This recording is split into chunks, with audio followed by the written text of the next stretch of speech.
J'ai le privilège d'inaugurer notre série d'été sur les fruits de l'esprit. Alors, il s'agit d'un passage bien connu que vous avez certainement déjà entendu, Galates 5, les versets 22 à 23. Mais le fruit de l'esprit, c'est l'amour, la joie, la paix, la patience, l'amabilité, la bonté, la fidélité, la douceur, la maîtrise de soi. La loi ne condamne certes pas de telles choses. Alors, c'est un beau programme, n'est-ce pas ? L'idée que notre vie, à chacun d'entre nous, soit caractérisée d'amour, de joie, de paix, de patience, d'amabilité, de bonté, de fidélité, de douceur, de maîtrise de soi. C'est génial, hein ? C'est aussi ambitieux de vouloir toutes ces qualités pour sa vie. Alors, chacun des fruits, chacune de ces qualités, on va les regarder l'un après l'autre, à raison d'une par semaine, cet été. Donc, on commence avec le commencement. Le fruit de l'esprit, c'est l'amour. Première qualité mentionnée, premier fruit, sans doute le plus grand. Mais en fait, en regardant cette phrase, le fruit de l'esprit, c'est l'amour, en fait, en parlant de l'amour, je commence un peu avec la fin, avec le résultat. L'amour. Alors, qu'est-ce que c'est que l'amour ? Qu'est-ce qu'on entend par l'amour ? C'est la question des âges, n'est-ce pas ? Tout le monde voudrait comprendre ce que c'est que l'amour. On va regarder quelques éléments de ce que la Bible en dit. Premièrement, aimer, c'est une action. Pour moi, c'est l'une des principales choses qu'il faut comprendre par rapport à l'amour, c'est que c'est une action. L'apôtre Jean parle beaucoup de l'amour dans son épître. Vous connaissez bien une citation qui est aussi un chant tiré de Jean 1,4. « Mes chers amis, aimons-nous les uns les autres, car l'amour vient de Dieu. Celui qui aime est né de Dieu et il connaît Dieu. Qui n'aime pas n'a pas connu Dieu, car Dieu est amour. » 1 Jean 4, 7 et 8. Mais s'il n'y a pas que là que Jean parle de l'amour, un chapitre plus tôt, dans le 1 Jean chapitre 3 au verset 18, on trouve aussi un verset très intéressant. « Mes enfants, que notre amour ne se limite pas à des discours et à de belles paroles, mais qu'il manifeste sa réalité par des actes. » Aimer, c'est un verbe. D'ailleurs, je pense qu'on voudrait presque parler de préférence d'aimer plutôt que de l'amour. Ça implique une action. Comment est-ce qu'on sait si on aime quelqu'un ? C'est qu'on est poussé à l'action pour être à son service, pour l'aider, etc. Est-ce que vous voulez mieux aimer votre conjoint, vos enfants, votre famille, vos frères et sœurs en Christ, vos amis ? Posez-vous la question, qu'est-ce que je peux faire pour eux ? Qu'est-ce que je peux faire pour aider, pour encourager, pour soutenir, pour soulager mon conjoint, mes enfants, mes amis ? Alors, une nuance importante dans le Nouveau Testament, c'est de comprendre en fait qu'il y a différents types d'amour. Dans le grec, langue d'origine de la plupart du Nouveau Testament, il y a 3 mots différents qui se traduisent « aimer » ou « amour » en français. Je vais vous les dire. Le premier, c'est « eros », c'est l'amour passion, parfois physique qui donne notre mot en français érotique. Alors attention, ce type d'amour n'est pas mauvais, c'est une bonne chose dans le bon contexte, a priori entre deux époux. Alors deuxième type d'amour, l'amour philéo, c'est l'amour fraternel, c'est l'amitié. Il y a une ville mentionnée dans l'Apocalypse, la Philadelphie, la ville de l'amour fraternel. D'ailleurs, vous savez bien qu'il y a une ville aux États-Unis de ce nom, et il paraît que le fondateur, un dénommé William Penn, avait une vision d'une ville de tolérance sans persécution, qui ne pouvait que s'appeler la ville de l'amour fraternel. Bon, ramenons ça un petit peu à notre quotidien. Si vous connaissez quelqu'un qui est très sympa, très chaleureux, avec qui on peut facilement discuter, qui est très intéressé aux autres, etc., il est probablement fort en amour philéo. Et puis, troisième type d'amour, l'amour agapé. Et c'est celui qui est utilisé dans notre passage de ce matin. Le fruit de l'esprit, c'est agapé.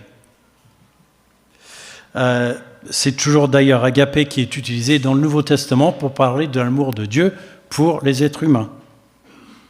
C'est un amour profond, sacrificiel et surtout inconditionnel.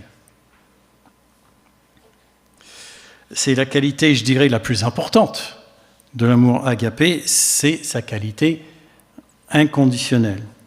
Alors, ce qui est drôle, j'ai cherché dans le Nouveau Testament des versets qui diraient quelque chose comme « aimez inconditionnellement » ou « aimez-vous sans condition ». Alors, je n'ai pas trouvé ce mot-là, mais j'ai trouvé le principe clairement enseigné parce que ce type d'amour inconditionnel est montré, je dirais même démontré de manière très claire dans le Nouveau Testament. Vous connaissez bien Romains 5 et le verset 8. « Mais voici comment Dieu vous montre l'amour qu'il a pour nous, alors que nous étions encore des pécheurs, Christ est mort pour nous. » Alors, en quoi est-ce qu'on voit l'amour inconditionnel dans ce passage ? C'est simple, Dieu démontre qu'il nous aime parce que Jésus est mort pour nous malgré le fait qu'on était encore pécheurs. Dieu avait de très bonnes raisons de ne pas nous aimer. Nous étions pécheurs. Depuis la Genèse, les êtres humains sont en révolte contre Dieu, mais il nous aime quand même. Ça, c'est l'amour inconditionnel. Bon, autre mot qu'on pourrait utiliser pour inconditionnel, c'est non mérité. D'ailleurs, c'est ce qu'on entend de la grâce. Ça fait partie de la définition de la grâce et la faveur, l'amour de Dieu non mérité. Car c'est par grâce que vous êtes sauvés, par le moyen de la foi.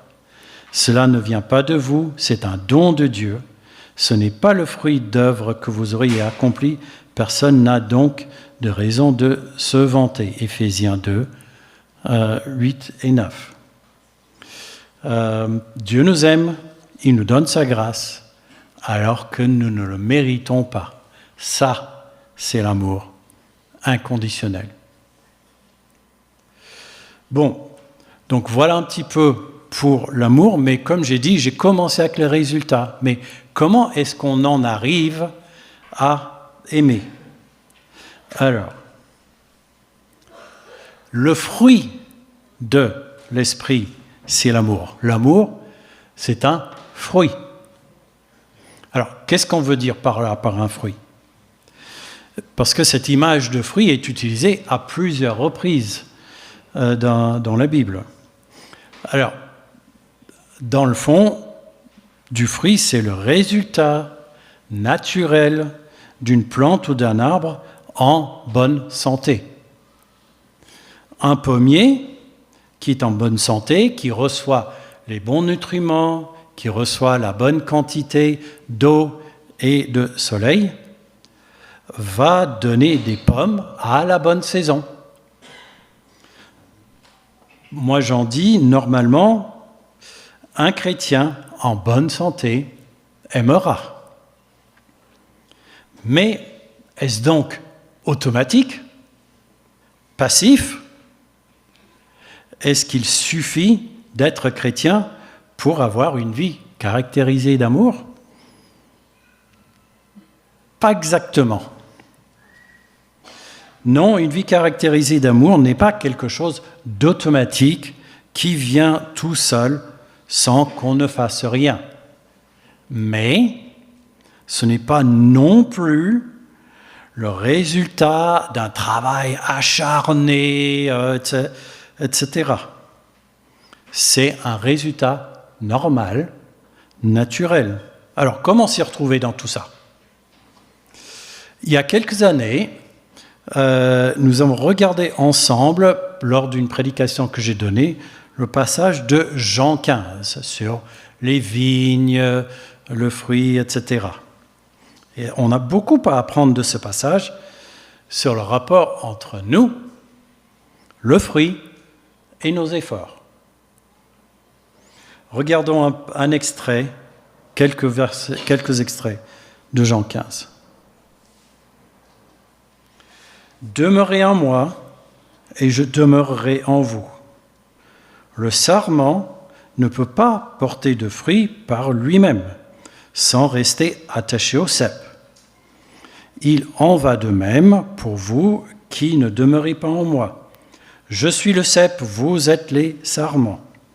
Celui qui demeure en moi et en qui je demeure porte beaucoup de fruits, car sans moi, vous ne pouvez rien faire. Ce qui manifeste la gloire de mon Père, c'est que vous portiez beaucoup de fruits. Vous serez alors vraiment mes disciples. Alors, lors de cette prédication que j'ai donnée, ceux qui étaient là, vous vous souvenez peut-être, j'ai montré beaucoup d'images de vignes, de raisins, de vignobles, etc., dont cette image. Alors, Jésus nous dit à nous, les sarments, les petites branches, de demeurer, de rester attachés au cep. Parce que sans Jésus, nous ne pouvons rien faire. Mais rester attaché semble plutôt passif. Parce que regardez l'image. Est-ce que ces raisins, cette branche a l'air de super travailler pour bien rester, pour bien s'agripper, rester attaché? Non. Toutefois, si Jésus nous donne l'instruction de rester attaché, s'il nous donne une instruction, c'est qu'on peut y faire quelque chose. Moi, j'en conclus que notre attachement à Dieu est quelque chose qu'on peut entretenir et qu'on doit entretenir. Alors, attention, je ne crois pas qu'il y a lieu de comprendre que par manque d'entretien, un chrétien, quelqu'un qui s'est greffé au cep qui est Dieu, pourrait être coupé ou complètement détaché de Dieu. Il ne s'agit pas de ça. C'est plutôt ce genre de choses qui pourrait arriver. Vous voyez ces raisins qui sont un peu petits, un peu sous-développés, ou même ça. Alors, chose intéressante, si vous voyez dans la photo, vous voyez la tige monte. Ça veut dire que même ces raisins-là sont encore attachés au cep, ils ne sont pas coupés complètement. Un sarment, par manque de soins, peut se trouver en mauvais état. Mais une fois véritablement greffé au cep, il ne s'en retrouve jamais complètement détaché. Tel que je le comprends donc, quand Jésus dit de demeurer, de rester attaché, il veut dire de garder notre attachement en bon état. Et si nous portons du fruit, entre autres l'amour, nous glorifions Dieu et nous sommes vraiment ses disciples. C'est bien ça.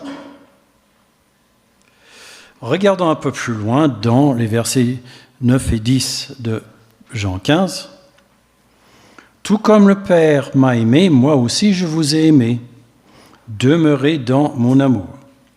Si vous gardez mes commandements, vous demeurerez dans mon amour.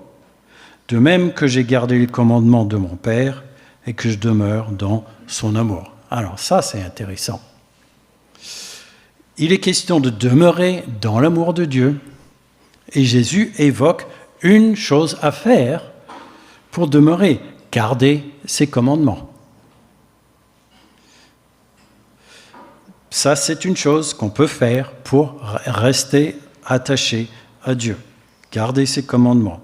Et fait partie de garder ces commandements, c'est d'entretenir notre relation avec lui, de garder, de développer notre relation, notre amitié, notre proximité avec Dieu, en passant du temps avec lui, en cherchant ce qu'il veut nous dire dans sa parole, etc.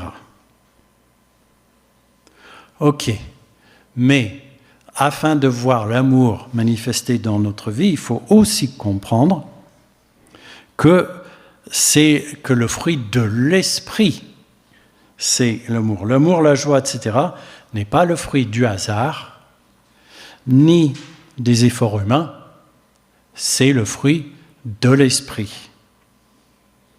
Alors, si on remonte un peu dans ce même chapitre, Galates 5, on trouve l'un des enseignements principaux au sujet de la vie par l'esprit. Alors, pour ne pas faire trop long, je vais en tirer quelques extraits.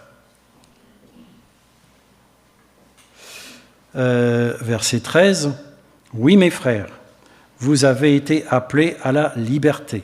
Seulement, ne faites pas de cette liberté un prétexte pour vivre comme des hommes livrés à eux-mêmes. Au contraire, par amour, mettez-vous au service les uns des autres. » Alors, il semblerait que les hommes livrés à eux-mêmes soient le contraire du chrétien dirigé par l'Esprit. Alors, Paul continue son explication. « Je vous dis donc ceci, laissez le Saint-Esprit diriger votre vie. Et vous n'obéirez pas aux désirs qui animent l'homme livré à lui-même. » Alors ça, c'est vraiment intéressant. En laissant le Saint-Esprit diriger notre vie, on arrive à résister à tout ce qui peut être désir de péché, etc. En laissant le Saint-Esprit diriger notre vie, on a la puissance de Dieu pour aimer et pour ne pas faire de mauvaises choses. Dans le verset suivant, Paul explique un peu le détail des désirs qui animent, qui motivent l'homme livré à lui-même. Car les désirs sont diamétralement opposés à ceux de l'esprit. L'esprit a des désirs qui sont à l'opposé de ceux de l'homme livré à lui-même. Les deux sont opposés l'un à l'autre, c'est pourquoi vous ne pouvez pas être votre propre maître. Et puis, Paul y va banco. Tout le monde voit bien ce qui procède de l'homme livré à lui-même. L'immoralité, les pratiques dégradantes et la débauche, l'adoration des idoles et la magie, les haines, les querelles, la jalousie, les accès de colère, les rivalités, les dissensions, les divisions, l'envie, l'ivrognerie, les orgies et autres choses de ce genre. Je ne puis que répéter ce que j'ai déjà déclaré à ce sujet. Ceux qui commettent de telles actions n'auront aucune part à l'héritage du royaume de Dieu. Tiens, voilà une liste de mauvaises qualités et d'actes, ils sont le résultat de vivre un homme livré à lui-même. C'est-à-dire être dirigé par soi-même. Bon, on pourrait peut-être appeler cette liste quelque chose comme le fruit de la vie dirigée par soi-même. Peut-être. Chose très intéressante, c'est directement au verset suivant qu'on trouve notre sujet. Mais le fruit de l'esprit, c'est l'amour, etc. Vu comme ça, on voit toute l'importance du mais, n'est-ce pas? On voit la différence entre la vie dirigée par soi-même et la vie dirigée par l'esprit. D'ailleurs, les qualités de la vie dirigée par soi-même, on recense les haines, les querelles, les rivalités, les divisions. Tout ça, c'est exactement le contraire de l'amour, n'est-ce pas? Et Paul donne une consigne finale. Puisque l'esprit est la source de notre vie, laissons-le aussi diriger notre conduite. Pour moi, c'est la vraie clé de voir l'amour, le premier fruit de l'esprit manifesté dans notre vie, c'est de laisser le Saint-Esprit diriger notre conduite et même toute notre vie. Parce que si vous n'avez que votre force humaine pour vivre la vie chrétienne, vous n'irez pas loin. Oui, vous pouvez, par vos forces humaines, changer certaines choses, améliorer un peu. Mais si vous ne puisez pas votre force en Dieu, vous allez peiner. Et quand même, tôt ou tard, vous risquez de retomber dans les problèmes de l'homme livré à lui-même, avec toutes les mauvaises qualités citées. Alors, je vous ai parlé à maintes reprises de la vie remplie de l'esprit, et je voulais pas manquer de vous rappeler juste quelques éléments de base. GPS, guidé par l'esprit, c'est ça le sens de Éphésiens 5, 18. Ne vous enivrez pas de vin, cela ne peut que vous amener à vivre dans le désordre, mais soyez remplis de l'Esprit Saint. Alors, ce passage fait une comparaison un peu étrange. Être ivre ou rempli de vin et être rempli de l'Esprit. Mais, si on regarde de plus près, la comparaison est quand même assez pertinente. Le terme légal aux États-Unis pour la conduite en état d'ivresse, c'est la conduite sous l'influence de l'alcool. Alors, si on est sous l'influence de l'alcool, on va faire certaines choses qu'on n'aurait peut-être pas fait autrement, et surtout, on réagit de manière différente. Mais si on vit sous l'influence du Saint-Esprit, on risque de faire des choses qu'on n'aurait peut-être pas fait autrement, et surtout de réagir différemment. Bon, je pourrais continuer longtemps à parler de cela parce que c'est un de mes sujets préférés, mais je pense que vous avez compris. Alors, récapitulons. Le fruit de l'esprit, c'est l'amour. 3 types d'amour. Eros, philéo, agapé. Ici, il est question de l'amour agapé, l'amour de Dieu pour nous, avec lequel nous pouvons nous aimer les uns les autres. Cet amour est sacrificiel et surtout inconditionnel. Le fruit de l'esprit, c'est l'amour. L'amour est un fruit naturel, normal de notre relation avec Dieu, de notre attachement à lui. Si nous demeurons dans son amour, en gardant ses commandements, en gardant en bon état notre relation avec lui. Et c'est le fruit de l'esprit, l'amour. La manière dont nous pouvons avoir une vie caractérisée par l'amour, c'est en laissant notre vie dirigée par le Saint-Esprit. Et on voit ce qui arrive dans le cas contraire. Si on dirige notre vie nous-mêmes, haine, querelle, rivalité, mais le fruit de l'Esprit, le résultat de laisser notre vie dirigée par Dieu, c'est de puiser notre force en lui, c'est l'amour et toutes les qualités qui suivent. Prions. Seigneur, aide-nous à rester attachés à toi, à nous laisser diriger par ton esprit et à porter le beau fruit de l'amour. Amen.